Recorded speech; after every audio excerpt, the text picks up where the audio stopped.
ಹಂಗಿದ್ರೆ ಅವ್ರ ಮೇಲೆ ಡಿ ಕೆ ಶಿವಕುಮಾರ್ ಇದರಲ್ಲಿ ನೇರವಾಗಿ ಭಾಗಿಯಾಗಿದ್ದಾರೆ ಅಂತ ಓಪನ್ ಆಗಿ ಗೊತ್ತಾಗ್ತಾ ಇದೆ. SIT ತನಿಖೆಯನ್ನು ಮುಚ್ಚಿ ಹಾಕೋದಕ್ಕೆ ಡಿ ಕೆ ಶಿವಕುಮಾರ್ ಅವರು ಮುಂಚೆ SITಗೆ ಮತ್ತೆ ಈಗ ಏನು ತಿಮ್ಮರೋಡಿ ಅವರ ಅರೆಸ್ಟ್ ಆಗಿದೆ ಅದಕ್ಕೆ ಸಂಬಂಧ ಇಲ್ಲ ಅಂತ ಹೇಳಿದ್ರಲ್ಲ. ಸೊ ಅದನ್ನ ಎಲ್ಲರೂ ಅರ್ಥ ಮಾಡ್ಕೋಬೇಕು.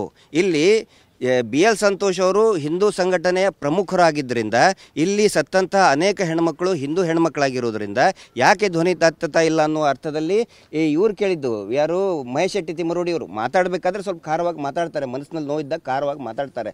ಅದನ್ನೇ ಇಟ್ಕೊಂಡು FIR ಮಾಡಿಸೋದಲ್ಲದೆ ಅರೆಸ್ಟ್ ಮಾಡೋ ಲೆಕ್ಕಕ್ಕೂ ಕೂಡ ಹೋಗಿದ್ದಾರೆ. ಅದಕ್ಕೂ ಮತ್ತೆ ಈ SIT ತನಿಖೆಗೆ ಸಂಬಂಧ ಇಲ್ಲ. ಆದರೆ ಇವ್ರು ಏನು ನ್ಯಾರೇಷನ್ ಬಿಲ್ಡಪ್ ಮಾಡ್ತಾ ಇದ್ದಾರೆ, ಓ ನೋಡಿ ಇವನು ಅಲ್ಲಿ ಮೂಳೆನೇ ಇಲ್ಲ, ಹಿಂಗಾಗಿ ಮಹೇಶ್ ಶೆಟ್ಟಿ ತಿಮ್ಮರೋಡಿ ಅವ್ರನ್ನ ಅರೆಸ್ಟ್ ಮಾಡಿದರು, ಹೋರಾಟ ಸಮೀರ್ಗೆ ಅರೆಸ್ಟ್ ಮಾಡಕ್ಕೆ ಹೋಗಿದ್ದಾರೆ, ನೋಡಿ ಅವನು ಸುಳ್ಳು ಹೇಳಿದ, ಯಾಕಂತ ಹೇಳಿದ್ರೆ ಅಲ್ಲಿ ಮೂಳೆ ಇಲ್ಲ.